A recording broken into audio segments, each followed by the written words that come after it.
मुल्क की 16वीं कौमी असम्बली का पहला इजलास 288 अरकान ने हलफ उठा लिया।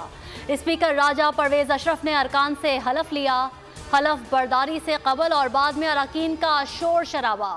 रूल ऑफ मेंबर्स पर दस्तखत के दौरान भी एक दूसरे के खिलाफ नारेबाजी।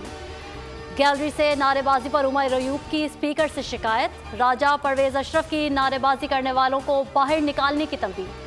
कायदे ऐवान का इंतखाब इतवार को होगा। कौमी असम्बली सेक्रेटेरिएट ने शेड्यूल जारी कर दिया।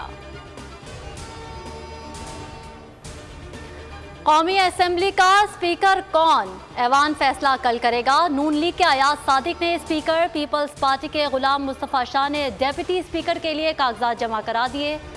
सुन्नी इत्तेहाद काउंसिल ने स्पीकर के लिए आमिर डोगर, डेप्यूटी स्पीकर के लिए जुनैद अकबर खान को मैदान में उतार दिया।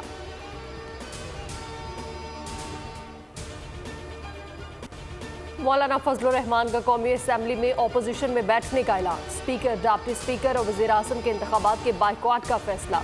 पीटीआई से मिलकर एहतजाज का इंदिया दे दिया। कहा यह असम्बली तो नहीं कोई और चीज़ है, 5 साल पूरे करती नजर नहीं आती।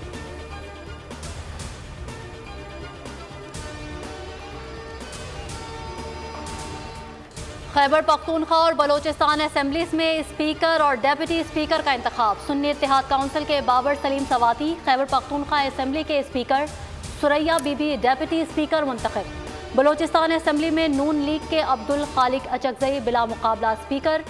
पीपल्स पार्टी की गजाला गोला डेप्यूटी स्पीकर बन गई।